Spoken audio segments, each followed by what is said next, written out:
1, 2, 3, 4, 5, 6, 7, 8, 9, 10. Royal Blue podcast. Sound check. 1, 2, 3, 4, 5, 6, 7, 8, 9, 10. Royal Blue podcast. Sound check. 1, 2, 3, 4, 5, 6, 7, 8, 9, 10. Royal Blue podcast. Sound check.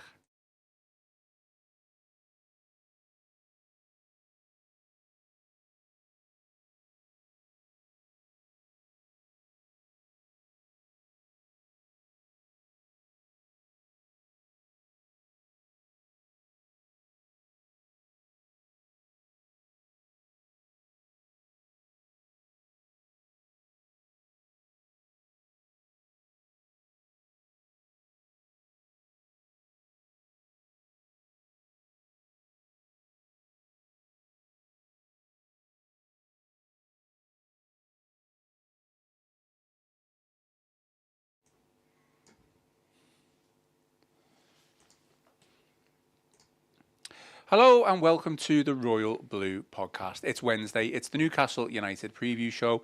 I am your host, Ian Croll, and joining me on the Royal Blue podcast today to talk all things Everton, we have Connor O'Neill. Connor, how are you? All good? All good, yeah. Even best after Saturday. Yeah. Well, we'll briefly come on to that. But how many weeks is it now since you've been on?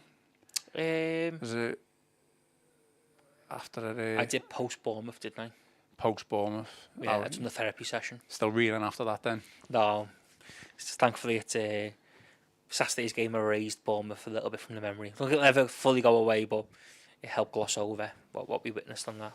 Well, you've got a theory about mine and yours preview shows, haven't you?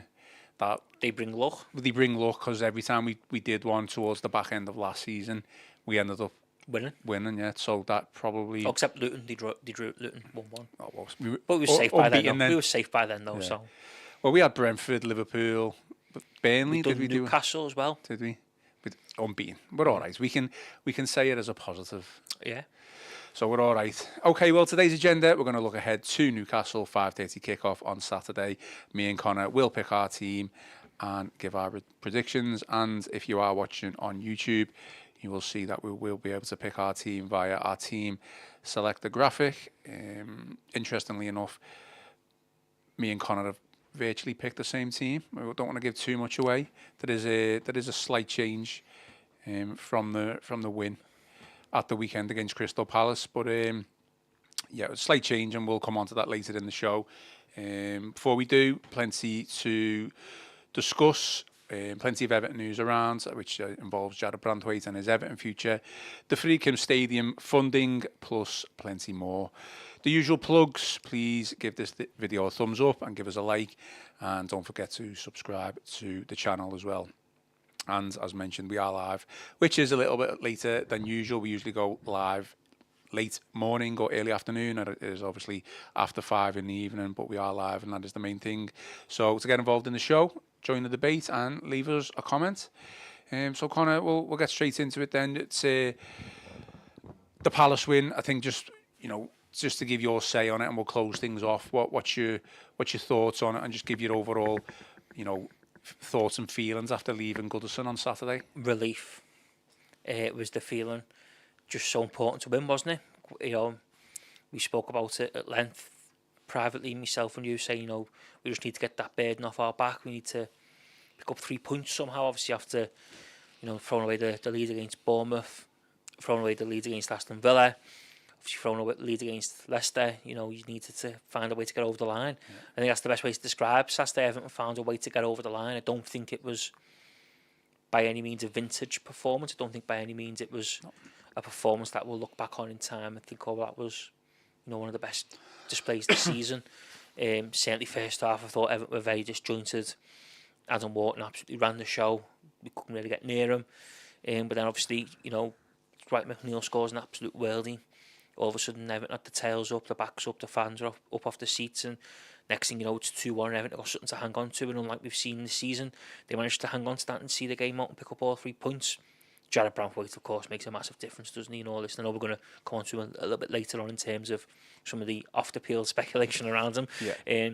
But yeah, he's just a colossal, isn't he? And you think, some people, he tired, I think, towards the end on Saturday, but I think that ball into the box where Mateta looks like he's going to get around of it, and he gets a vital toe to put away from corner. I think he won another header as well off a corner late on. He just makes a massive difference. And I know it's easy to say this, and on reflection, and hindsight's a wonderful thing, but you do think if he'd been at the heart of Everton's defence against Bournemouth, they wouldn't have crumbled quite the way they did. But yeah, just relief, I think, that Everton managed to get the first 3 points of the season, because the more a run goes on like Everton were on, where you keep throwing away leads and you keep shooting yourself in the foot, the more the kind of negativity and the tension grows, and everyone starts getting a little bit anxious. So yeah, it was just important that they managed to find a way to win. And special mention to Dwight McNeil, who's seems to have found himself at a niche role in that team now. Not niche your eyes, isn't it? Well, I'm going to keep bringing this up every time we have a podcast, and funnily enough, Joe Thomas, who dismissed our esteemed Everton correspondent. Well, if that's what you want to call him, that's what I will call him. Who dismissed the idea last season? He seems to be avoiding the podcast. He hasn't been on a podcast, but I know he is in Friday, so I'm going to track him down, and hopefully he is on. But yeah, no, fair enough. Special mention to McNeil, because to be fair, even without those 2 goals, his numbers so far this season have been quite promising and quite good.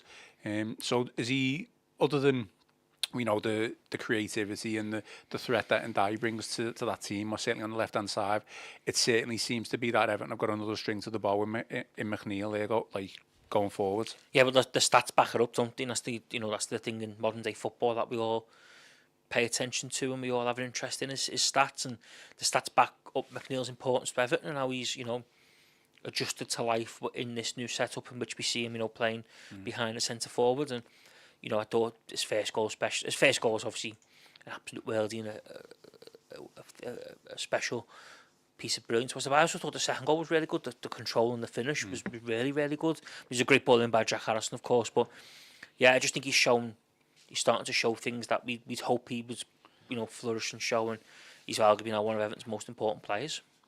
I think I probably mentioned this in the past, but when he was playing on the left-hand side, you really wanted him to drive forward down that left wing and get the crosses in. Like, at the end of the day, we've got a centre forward there in the old-fashioned sense where he could get his head on the ball. And it's something that he probably didn't do enough of, to be honest. He always seemed to either turn back or, pass the ball sideways. I think that's harsh, though. You think? Because I think since he joined the club, how many times has he played for Calvert-Lewin? No, I'm not. I know what you're saying, but I think you've got to look at it. He probably never had a solid run, as he where, he has Calvert-Lewin to aim for, and we know there's been a large part of his Everton career where he hasn't had Calvert-Lewin to aim for, and I think it's been a real struggle, hasn't it? Because I think initially he was the type of winger who wants to get down the line and cross balls into the box, but you think of this summer when he arrived under Frank Lampard, when he first came in the team, Anthony Gordon was playing up front, so it's absolutely pointless. Yeah. Chucking balls into the box. Obviously, Calvert-Lewin come back into the fold towards the end of that season under Sean Dyche, but again, it was very stop-start, wasn't it? You think, Calvert-Lewin ultimately missed the Bournemouth game on the final day and because he picked up the knock at Wolves the week before.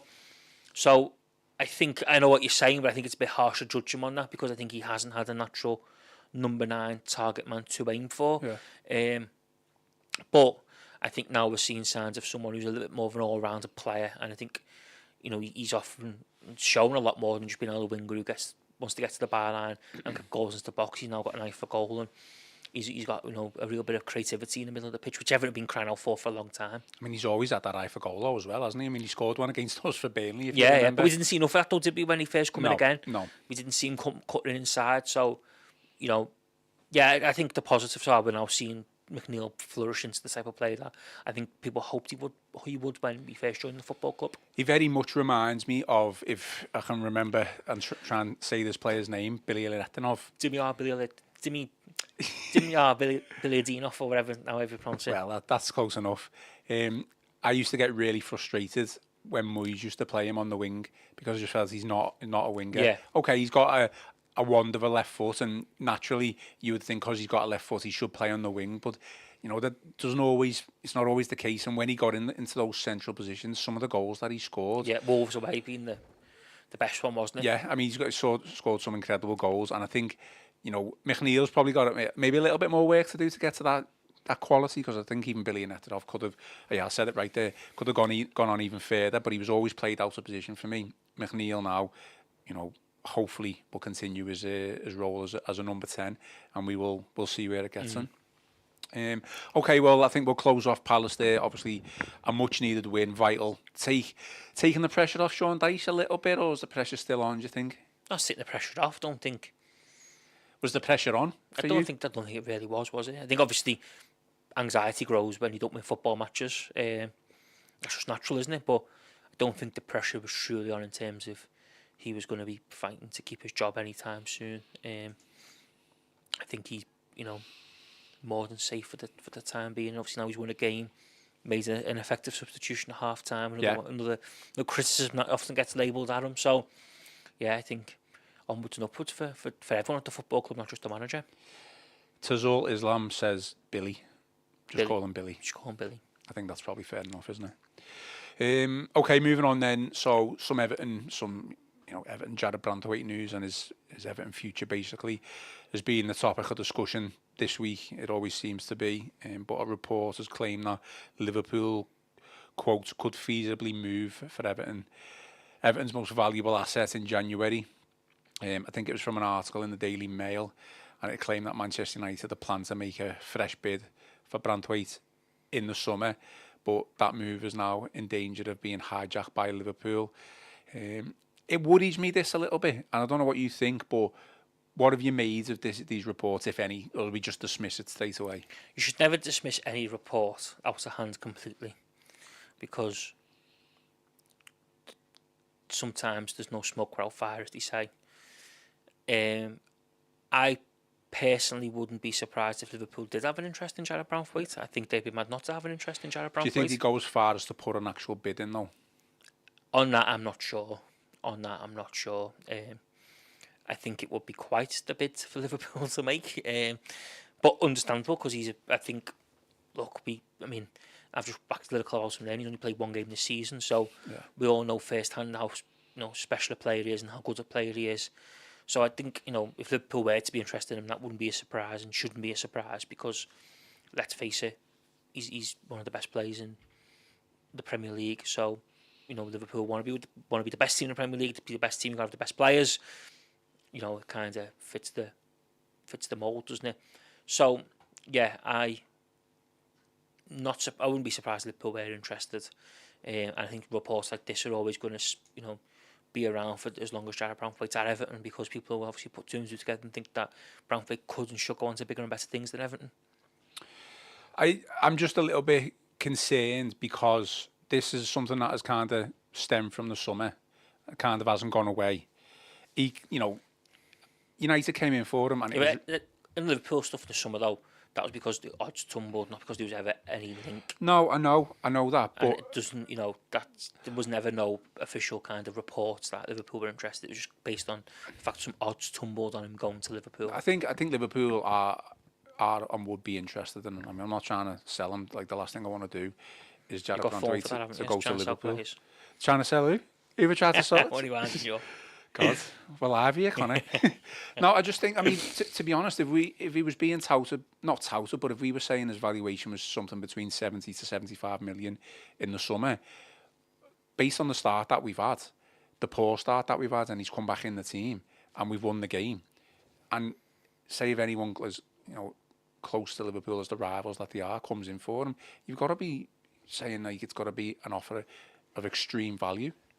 Well, when do you think... I watched Manchester United on Sunday, and obviously they were tore to shreds by Tottenham, and one player who didn't cover himself in glory was Matthias De Ligt at the back. Obviously United opted to go for in the end over Branthwaite because they didn't want to pay what Everton wanted, and I think he cost was just shy of 50 million quid. I think did Gary Neville describe his performance as disgusting or something like that? And I don't know on that, but he was laid into him anyway. Not great. And if anything, you watched that and thought, well, this is making Branthwaite look a 80, 90, 100 million pound player, because you don't see the Branthwaite being destroyed like De Ligt was on Sunday. I think I honestly felt like at the time, I know people will laugh at this, but when the 70, 75 million was getting quoted and people were like, oh, it's far too high, I thought that was far too less for him. I thought that was far too low. You think Harry Maguire went to Leicester for 80 million, from Leicester to Manchester United for 80 million. With all greatest respect, Jarrad Branthwaite's better than Harry Maguire is now, and probably was then. So, yeah, in my opinion, I think ultimately you know, I don't want to sell him, but like Everton have got to be looking for up to I think 100 million for him. Quite simply, yeah. Yeah, I'm just, you know, Branthwaite is clearly our top commodity as a player. He's always going to be a player, and that's what I'm saying before. He's always going to be a player who's going to be linked with other clubs. No, yeah, that's because understandable. People will look at him and think for him to take the next career step, and he's got to leave Everton, etc. So he's always going to be linked with other teams, I think, over Everton. Yeah, I was just like I say, without scaremongering, I'm not. I'm just a little bit concerned because I just think if this goes on and on, like where could he go if he was going to go somewhere in terms of prioritisation for the other top teams? City probably don't need a defender. Arsenal don't. Chelsea don't. United do, but I just don't think he fancied United anyway. He'd rather have stayed with Everton. That's why he didn't kick up a fuss. I mean, there's one club who you could see him going to. Go on. Real Madrid. Well, he's good enough, I think. Let's face it. With Carlo. But obviously, let's face it. We obviously want him to keep his team keep his place in the Everton team for starters, which he looks set to do against Newcastle, and then. Well, they'd be bloody uproar if he didn't keep his place, wouldn't he? Well, I mean, I'm thinking more along his fitness and injury I wise. was going to say, I mean, it'd be quite the call from Sean Dyche to leave him out, wouldn't it, after the weekend? I mean. That certainly will get the fans back up, wouldn't it? Sack him on the spot. Yeah. I mean, it must be said that our colleague Chris Beasley did an article on this, just to kind of... Yeah, that is worth a read if anyone hasn't read that. The latest on Branthwaite and where things stand. Yeah, he countered basically what the Mail said, and he just said Everton are not fearing a bit for the player. And I mean, you would have thought as well, like with Freakin coming in once that takeover is complete. I mean, this is not outright or definite, but you'd think it would even strengthen our position even more. In my opinion, you would think so, and hopefully that is done by at least by Christmas, and then we see where we go in January. The big thing I think you've got to look at Branthwaite is that I think the club done quite well in the summer to strong arm United. I think we all have fears a little bit, certainly around PSR, that Branthwaite could be used as history could be. You look at Richarlison. Now he ends up going to Tottenham so late in at that time, and it was one of them, wasn't it, where it was quite clear, Everton had to sell him because of PSR, and it just didn't sit right. Did they thought we got for him and stuff like that, and you just felt like, I think a lot of people feared that history was going to repeat itself, and it was going to be 2.0 all over again.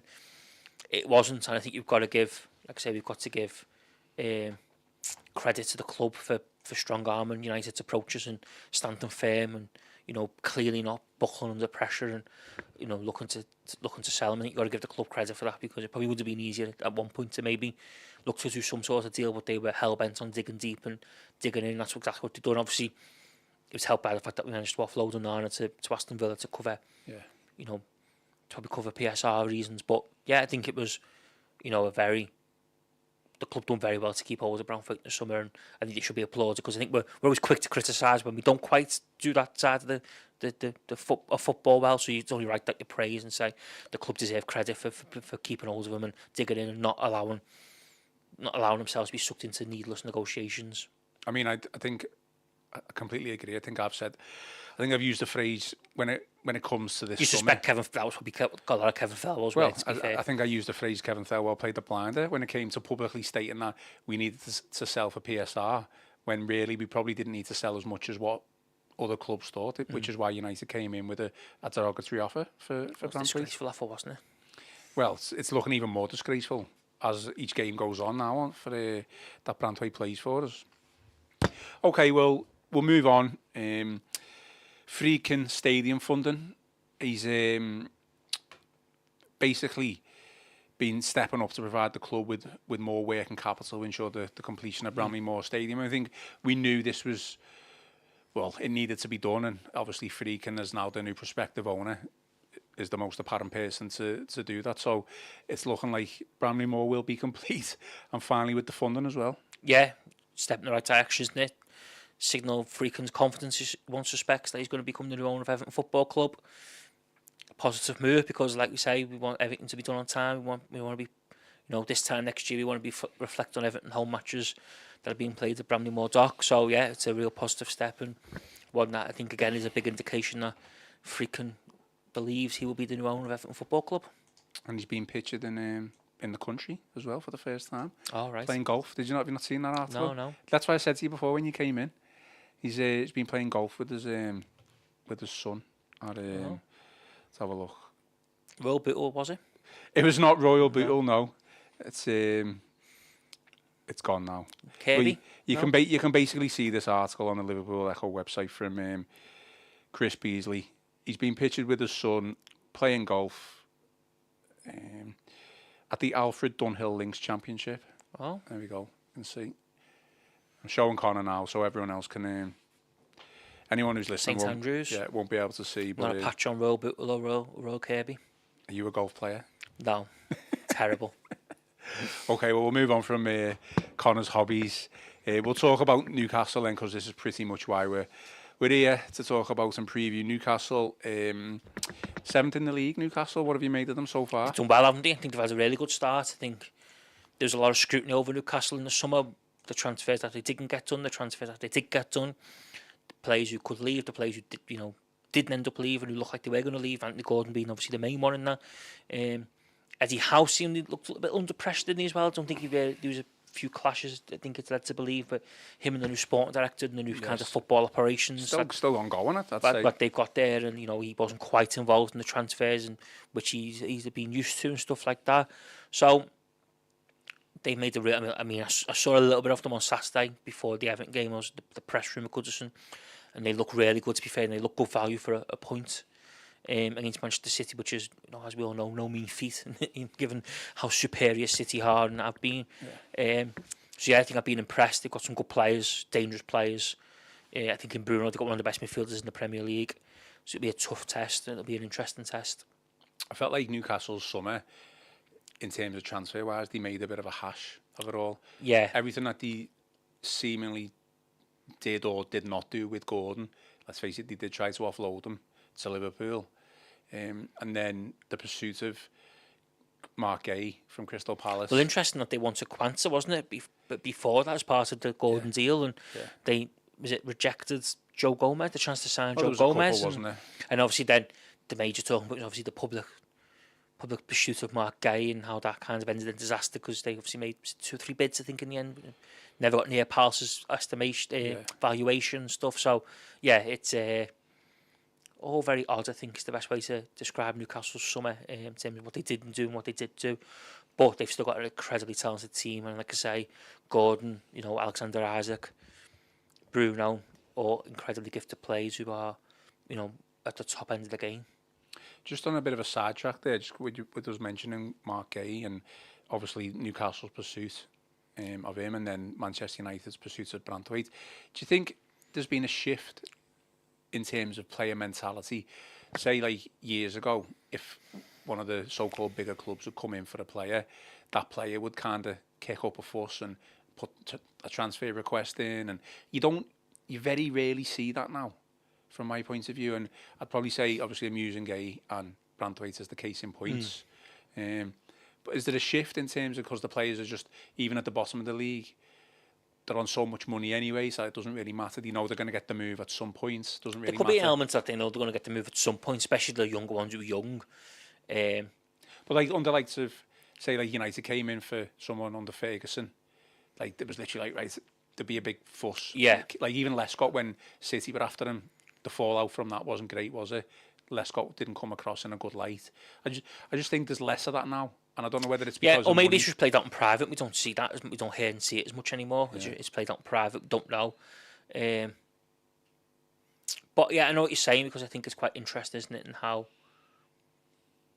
the makeup of transfers is changed quite dramatically. Like say years ago, you would see a lot of players putting transfer requests in and trying to force moves, and we don't see that as much anymore. But like I say, that could be played out in private. We don't know. And for some of the young ones, they probably just think, well, you know what, I'm going to get a move anyway eventually, so I'll just hold tight and I'm not going to burn my bridges. I know someone's going to probably jump on with a comment and say, this player tried to put a transfer request in. Requested to leave Everton, didn't he, a couple of years ago? So He did. I suppose, I don't know, even Tony to Saudi Arabia or Qatar, wherever he went, did he put a transfer request in? I think he made it known, didn't he, he wanted to leave. Or Yeah, I just find it interesting. I just don't think you see it as often as you would do, unless it was like a really big club coming in for a player who's, on maybe less wages, and they think this is my big chance to get those big wages. I mean, in terms of form against, I think a lot. So just I think on that though, a lot of the stuff what's quite interesting is a lot of players now release clauses, don't they? So it's almost like, well, if that club thinks you're worth it, they know how much they got to pay. Okay. It could be quite straightforward in some respects, and if you're the selling club, you almost have the luxury of being able to go, well, you sign this clause. Well, the clause is here. That's what much we value it. If X club values, they pay the release clause, and I think that's where football has got quite interesting. Is that people still want to negotiate that, and I think that's where, if you're a selling club, you're going to play. Well, why are you going there anyway? Because they clearly don't rate you, because they're not paying what your release clause is. It's a good way of manoeuvring, putting them obstacles in place. I think it's a good shout. I think maybe with the clause in a contract at the time, maybe that's the expectation at the time. Yeah. So that player knows if it's met, then it's great, I can get a move if I've played well. If it's not met, then I've signed this deal. It is what it is. I mean, and again, just going back to what we talking about earlier about the club deserving credit. I don't believe, I could be wrong on this because I don't know if it's definite, but I don't believe that Branthwaite has a release clause in his contract. The new deal that he signed in the summer, last summer, the new deal that he signed, or it might have been this year actually, I don't believe he has a release clause in that, which again is great work by Kevin Felwell and the Everton hierarchy, because it could have been quite easy for them to just go, we'll put a 70-60 million release clause in that, and then next thing you know, there's your biggest prospect gone for on the cheap because a release clause was hit. When you couldn't put a £40 million devaluation for what you believe he is worth. So that again, I think if that is the case, Kevin Fowler deserves huge credit. Yeah, definitely. Just trying to look through some comments while Connor was speaking then, and going to collate them as we go along. So we'll try to get through as many as possible. We've had a mixed bag of results. Just looking at my notes there. So out of the last 8 against Newcastle, home and away, we've won 2, drawn 1, and lost 5. So it's not great in terms of overall. The last 4 home games, it's 50-50. We've won 2 and lost 2. I mean, last season's one was quite emphatic, really. Good 3-0 win. Season before that, probably one of the worst results Everton have ever had. Yeah. I think I remember you saying at one time you actually did think that we were going to go down after that game. That was the night when I genuinely did believe our time in the Premier League could be coming to an end, yeah. And of course, the year before that was a huge 1-0 victory when Alex Iwobi scored late on. Yeah, so... And we were down to 10 men, and Alan... A night that is more famous for something that happened off the pitch than it did on the pitch. Did it happened on the pitch still? Well, someone from off... Just Stop Oil? Yeah, Just Stop Oil, yeah. Okay. It was certainly eventful. Sorry, I just made myself laugh then. But I mean, the thing what really annoyed me that night, just going off on a tangent, was I was actually going to Cheltenham the next day for the Gold Cup. Okay. And so I had to get up really early. I was rather annoyed that I was still sat at Goodison at like 10 o'clock. I wanted to be home in bed. But when Iwobi scored, it was worthwhile. Was that at the time the latest ever Premier League goal scored? I'm sure that went down. It was in the 99th minute. I think it was, yeah. I'm sure it went down on record as the latest ever Premier League goal scored. Someone will have to tell us if that's been beat since. But yeah, obviously the extra time added on from the interruption certainly played its part. Should we pick our teams then? Go on. How far into the podcast are we? Yeah, half an hour, so it's probably around time to pick our team. So we'll quickly, if you're watching on YouTube rather than the audio side of the podcast, you won't be able to see, but there we go. There's our team selector graphic, and Connor's got a lovely shade of pink in the background for his players, and I've got a lovely shade of yellow. So what we usually do when Tony comes on, you can run through your team and I'll run through mine. I think you run through yours and I'll quickly run through mine because mine is very similar to yours. We're going to say the same thing, aren't we? It is very similar. I think there's 1 or 2 changes, isn't there, from the win against Crystal Palace, but overall there's only one difference between our teams. So go on if you want to run through it. So mine, Jordan Pickford in goal. Jordan Pickford in goal. Back 4 of Ashley Young, James Tarkowski, Jarrad Branthwaite and Vitaly Mikalenko. Can I just ask though, if Coleman was fit, would he be in? We know he's not going to be fit, but Knox actually Young done quite well last week. So you'd have Young in over Coleman? Yeah, I think it's much of a muchness, isn't it? The way things are. Then midfield would be Ndiaye on the left. Hang on, where you go? Jumping up ahead of me here. Ndiaye on the left, there we go. Harrison on the right. Harrison comes in for Lindstrom then? Yeah. Okay, what's your thinking behind that? Is that just because he was so poor against Crystal Palace? I mean, come on. You're not a fan of him, are you? No. I am a fan. I just thought he had a really tough afternoon at the office, didn't he, as they say, on Saturday, and nothing come off from him in that first half. And I don't think anyone was surprised when his number went up at half-time that he'd been withdrawn. I think it was a sub that most of us were expecting. Yeah. Certainly the journalists who were in attendance in the press box were all of the opinion that Lindstrom's time was going to come up when that half-time boards went up. Were you actually surprised, though, that Dyche was quite proactive? Because usually he's the type of manager who would give someone a chance to get back. Give it like 10-15 minutes. Possibly, but I think probably he even accepted that the lads had a real tough afternoon, hadn't he, where nothing had come off for him. I think the biggest thing for me, he was just getting really frustrated, and it could tell in his game, and he was never going to be able to, or seemingly not be and able to. I think as well, Harrison comes in because he obviously plays a big part in the second goal, doesn't he? Great ball into the box and made an impact, so deservedly, deserves to start. Then in the midfield, I've gone for Mangala. I give him an 8 for my player rating. I thought he did really well. Irabumu alongside him. So Irabumu comes back in over to Corey. Yeah. And what you thinking behind Just that? because I think he's a bit more all round in that midfield. I think he showed, certainly at the start of the season, didn't he, that he was getting the ball, he can keep things ticking over, he can get about the pitch. So yeah, I think Irabumu's legs just make a bit of a difference in his all round ability. And then of course it's Dwight McNeil. Dwight, yeah. Playing off Dominic Calvert-Lewin up top. Okay, that's Connor's team then. So what formation is that? Is that like a 4-4-1-1? Well, yeah, or 4-2-3-1, whichever way you want to look at it. Yeah. We could have an in possession, out of possession line, all the modern day care, all the modern day trends. Steady, all these tactical. There's Get tactical. back to 4-4-2.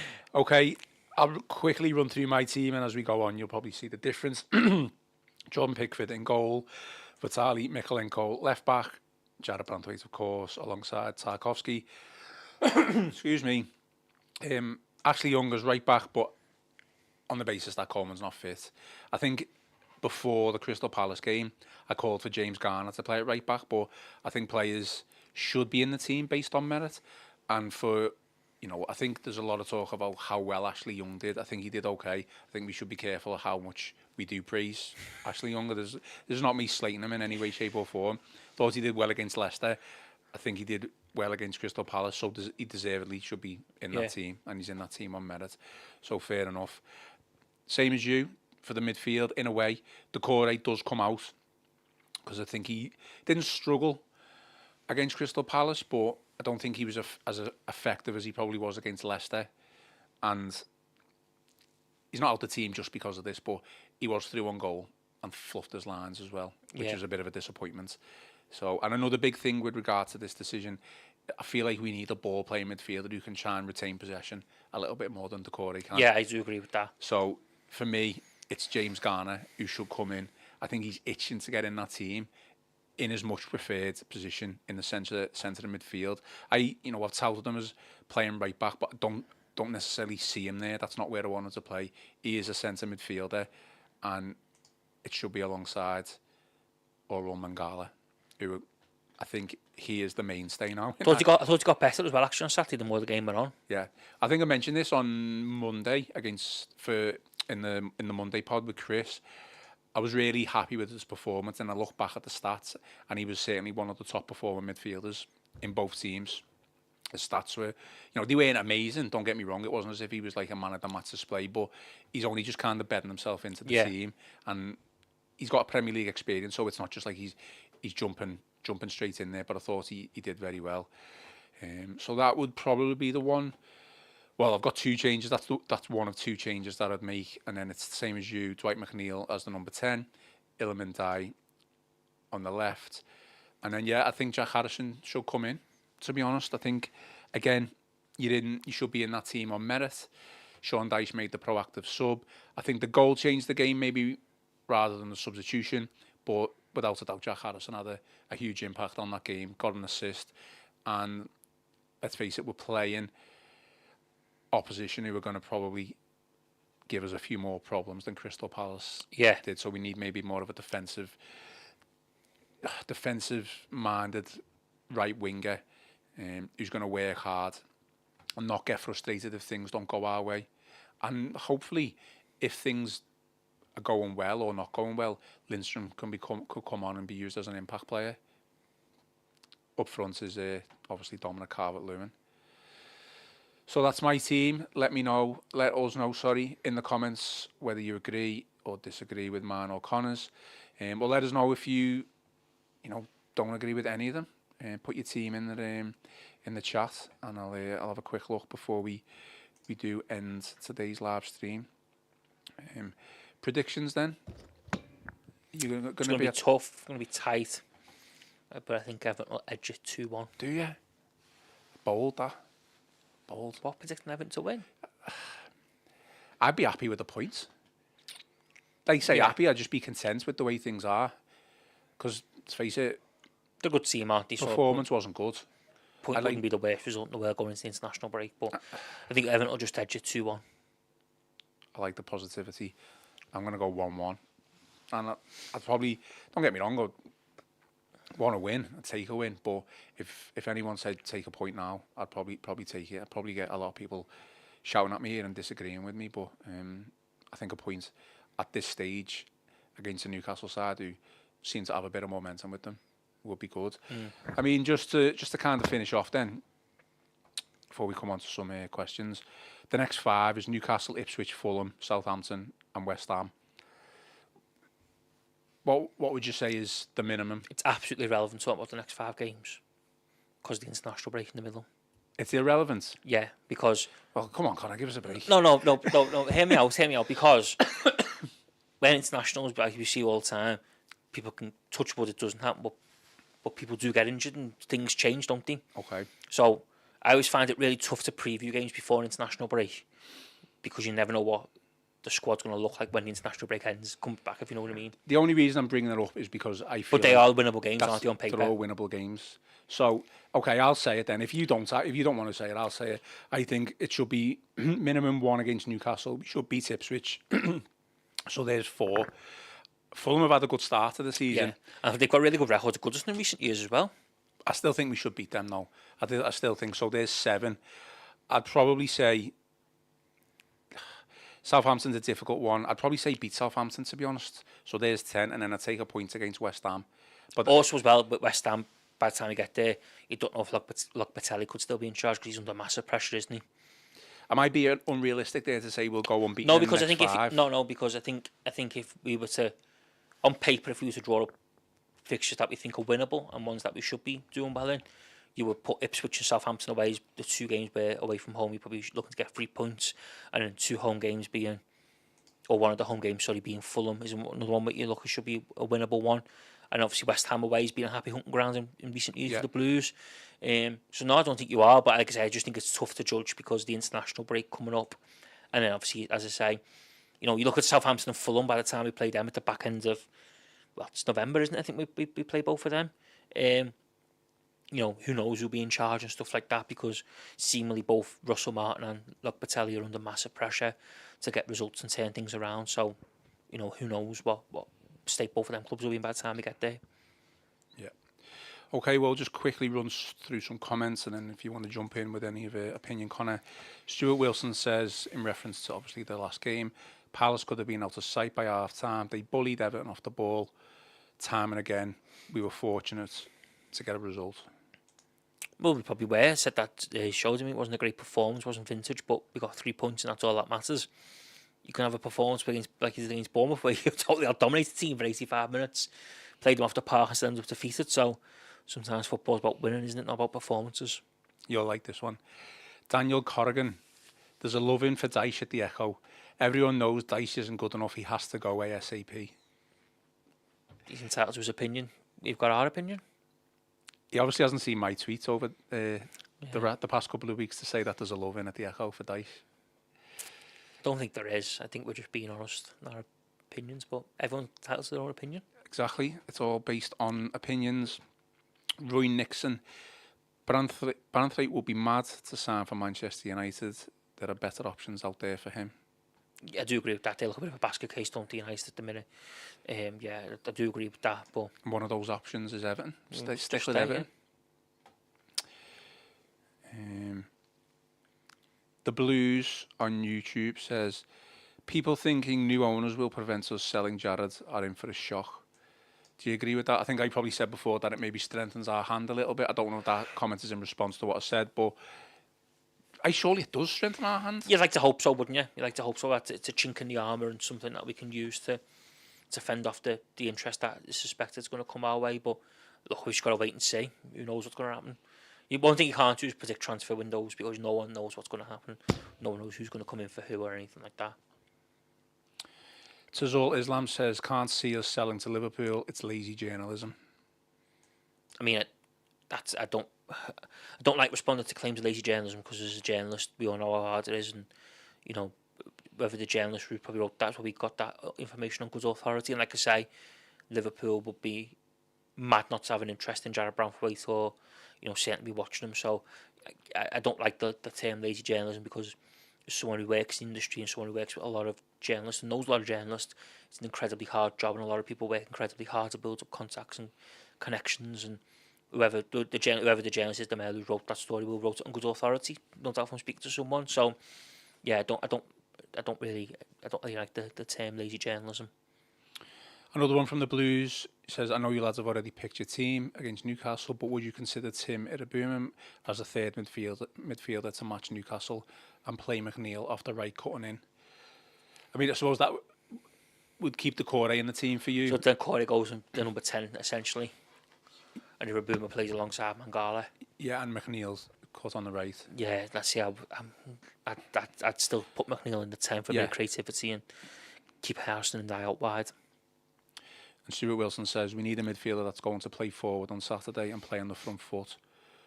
Both teams picked a clean sheet is long overdue this season. That is very true. That is true, yeah. You can't argue with that. One clean sheet all season against Doncaster. Probably not good enough, is it? Is there a major cause for concern? The set piece situation, we just seemingly concede from every set piece that week. Well, that's not true, is it? Seemingly.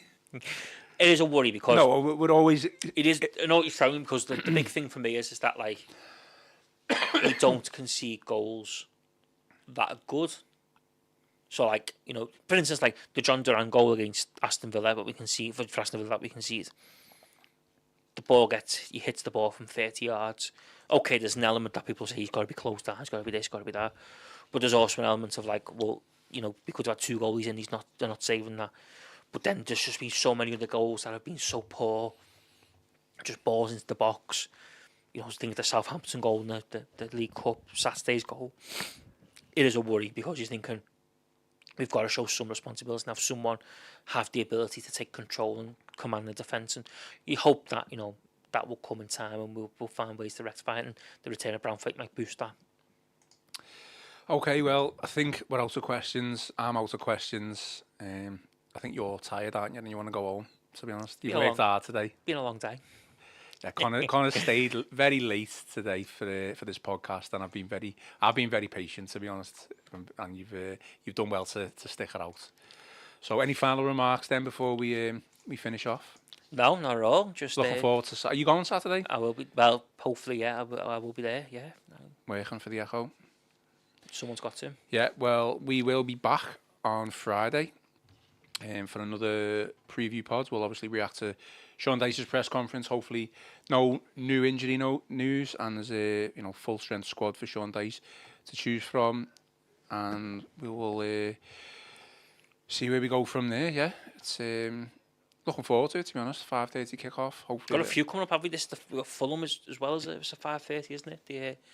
The end of the month. The end of the month. So there's a few coming up. Yeah, I was kind of hoping it would just be this. Would be like a 3 o'clock. You can get out for a bevy afterwards, enjoy the night after a win, and then see where we go from there. See where the night takes us. Sky Sport had other ideas. They did. Nah, it's Goodison under the lights. You can't beat it, obviously. Okay, well that is all for today's show. Please remember to hit the like button and subscribe to the Royal Blue YouTube channel. Your support is always greatly appreciated, and if you listen on Apple and Spotify, give us a 5-star review as well. All good, yeah? I've been Ian Croll, joined by Connor O'Neill, and this has been the Royal Blue Podcast.